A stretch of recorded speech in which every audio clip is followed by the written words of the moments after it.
The reckoning day had finally come for the Brown family. Cold winter air penetrated coats and scarves in the courthouse plaza, but no one in the crowd wanted to step back. They had endured the morning standing, not wanting to miss having the ability to claim that they witnessed this moment of history with their own eyes. It wasn't just any trial. This was the trial of Cody Brown, the man whose unconventional family had enthralled, polarized, and entertained millions. Hey everyone, it's Anna, and welcome back to Core Wealth. Today, you're about to hear the story that shook not only a family, but an entire fan base. The courthouse was a monument to judgment, with its stone front and ice steps demanding quiet of the passers-by. Something was to take place inside behind its weighty doors that was going to etch itself onto headliners for several years. And then, to announce at 9:27 a.m., the doors creaked open. And then the lawyers, teased coats, gruff faces and rapid strides through flashing cameras. But the points of focus came soon enough. Cody Brown himself was there. His charcoal grey suit was impeccable, blonde hair slicked back, but tension in his jaw revealed the conflict inside. A demure folder clutched in one hand. Evidence? His other arm tightly clasped Robin's, whose sleep-deprived wide eyes showed fear and determination. Step by step, they descended into an ocean of exploded questions. Cody, are the accusations valid? Robin, did you know about missing money? Is this the end of the Brown family? Neither of them responded, but the silence was tremendous. Inside, the atmosphere became increasingly electric. The courtroom filled with reporters, spectators, and most importantly, the very family members who had shared one roof. Christine sat tall in the first row, her expression unwavering, her navy blue dress almost declaring, "I'm here for justice, not appearances." Beside her, Janelle appeared worn down by years of exhaustion, while further back, Mary sat half in shadow, sparking the unspoken question on everyone's mind. Whose side was she really on? "Rise up!" The bailiff's voice overpowered the whispers. The judge appeared, firm, steely-eyed, and entirely in charge. When she said the case, Brown v. Brown, the words lingered in the room like smoke, more tangible than any tabloid promise. The family's secrets were no longer gossip. They were reality. Christine's attorney rose first. His words boomed throughout the room as he talked about her years of giving, her home, her children, her career. And yet, he said to her, when she was at last free, she owned nothing. No house, no savings, no fair share. And Christine was not alone, he insisted. Others had their tale as well. "This is not about anger," he said. "This is about justice. This is about truth." The judge nodded, writing on a notepad, as flashes went off behind the room. Cody's turn next. His young attorney stood up, deferential but resolute, proclaiming the charges to be exaggerated, perhaps invented. Cody, he argued, had been acting in the best interest of his family all along, and what was going on now was only an attempt to distort reality for selfish purposes. For a moment, Cody lastly looked at Christine. There was no voice that was spoken, but the silence between them was heavy.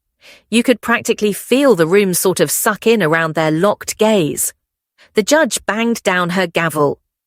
"This court will hear facts, not drama," she declared. And the trial was underway in earnest. Christine's attorney stood once more, confident, near smirking, like he had already got the verdict in his pocket. But what was about to occur would demonstrate the difference. The courtroom went quiet as Christine's lawyer rose to address it. His voice was subdued, but behind every word was steel. "Your Honor, my client had lived with the Brown family for nearly 30 years. She was not simply a wife, she was a builder, a provider, and a contributor to this family's wealth. And when she left with nothing.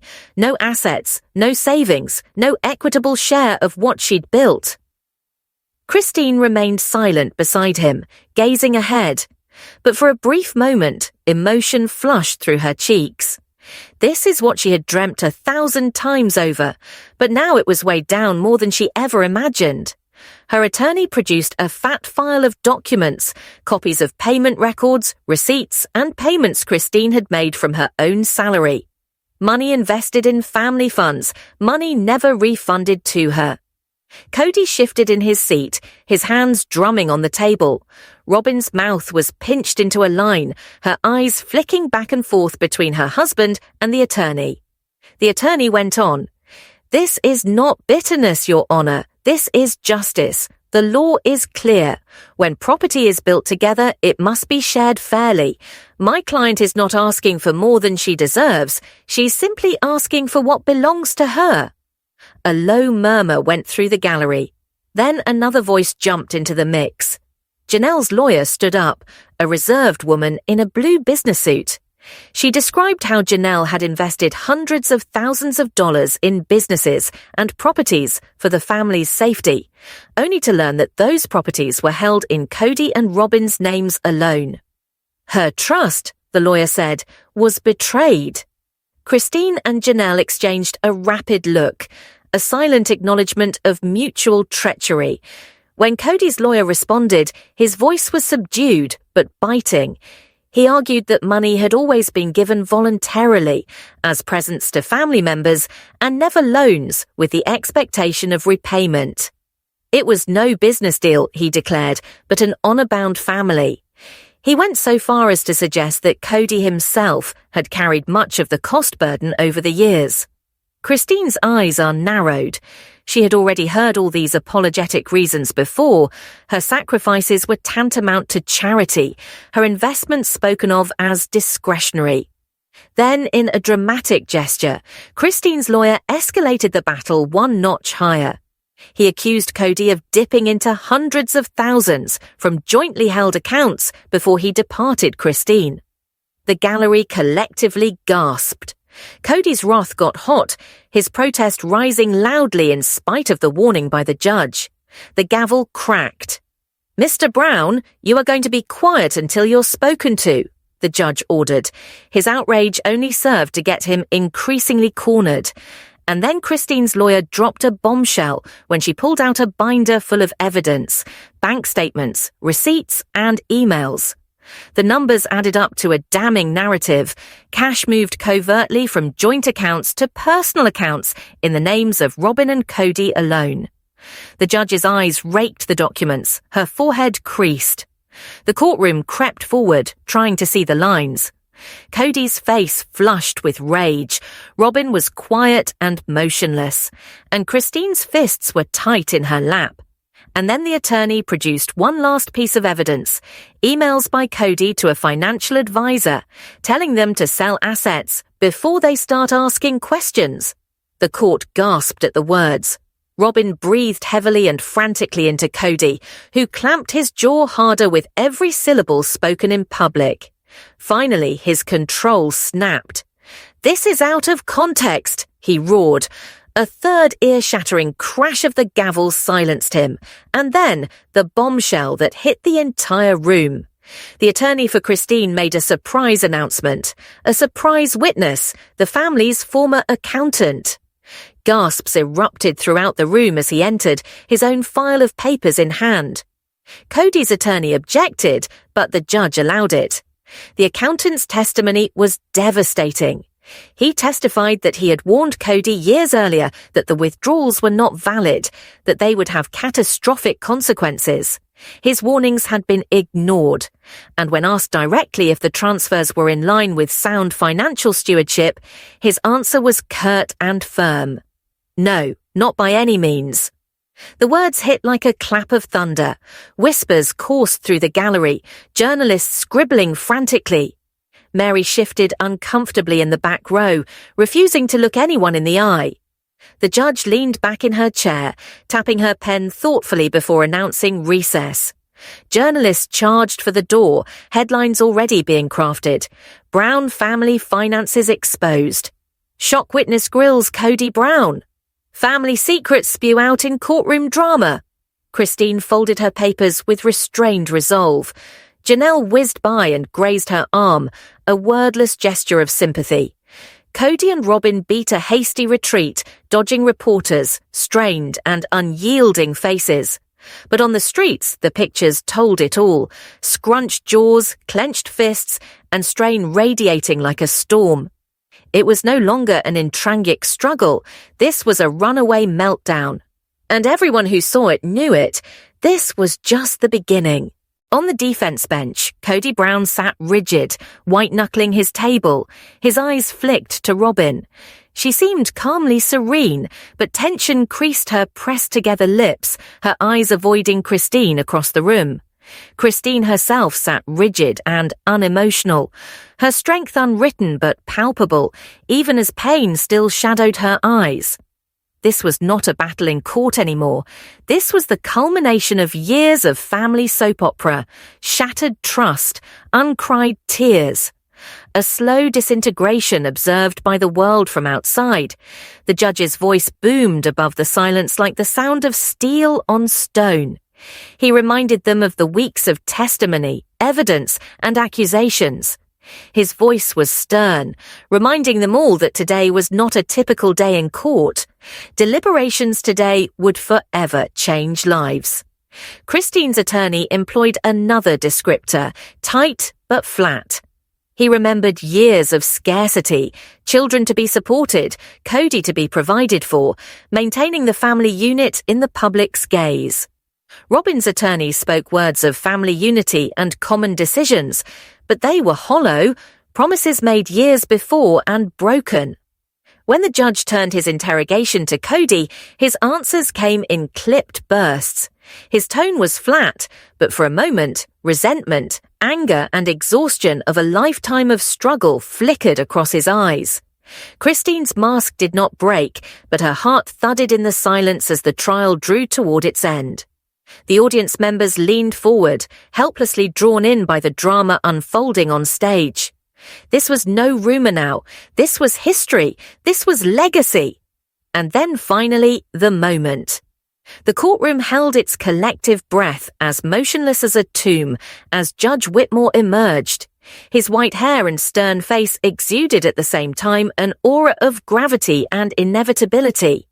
The foreman of the jury stood up, verdict slip trembling in her hand. Yes, they had returned a unanimous verdict. "Will the defendant stand?" the judge commanded. Cody's chair creaked as he rose. His attorney was beside him, shoulders set square, while Cody's face showed a whirlpool of fear, anger, and something akin to remorse. The judge unfolded the verdict form. "On the charge of fraud, we find the defendant guilty." The room gasped. Reporters scribbled wildly, pens scratching in the weighty silence. Cody's face went white, jaws knotted as if the ground would part and swallow him. The second punch. "On obstruction of justice, guilty." The reaction was harder to contain in this truth. And then the third one. "On conspiracy, guilty." It was bald-faced condemnation. The gavel came down with a crash. Cody Brown, former patriarch of a scattered nonconformist family, had run foul of the full force of the law. The judge didn't hesitate. The sentence would be handed down in a week. Cody was held in custody until then. Two officers advanced. The cold click of handcuffs was like a death knell. Cody winced, but didn't resist. His eyes blazed for an instant toward Christine, who sat silently, face unreadable, pulse steady, as though she'd waited so long for this moment. Janelle moved forward, lips pressed, eyes fixed on him with not a flicker of victory, only lucidity. And then Robin. She floated back into the courtroom, her eyes puffy with weeping. Her eyes landed on the handcuffs on Cody's wrists, and she cried. She reached out in a reflex gesture, stopped by an officer. "Cody!" She gulped, devastated, but he only gave her a glance, remote, somber, last. The judge's gavel fell for the last time. "Court is adjourned." The words resounded in the corridors, last and irreversible. Journalists flowed to the doors, cameras primed, microphones out in expectation of pronouncement. "Mr. Brown, do you have something to say?" they shouted. He did not have anything to say. His attorney growled no comment, and vanished into the machinery of justice. Christine and Janelle exchanged a silent look, not triumph, but understanding. The family had long since been shattered. This was simply the conclusion set down on paper in black and white. Robin was alone in the empty court, fingers laced over her purse, her breathing raw. At last, she sneaked out unnoticed, dodging newsmen downstairs. In the courtyard outside, on the courthouse steps, bedlam prevailed, telling stations, clicking camera shutters, throngs of individuals massed to see history unfold itself. The headlines would go on for the nation during the next few weeks. But to the Browns, commotion outside did not matter. The gavel came down, and with that, Cody Brown's world was gone as he knew it for good.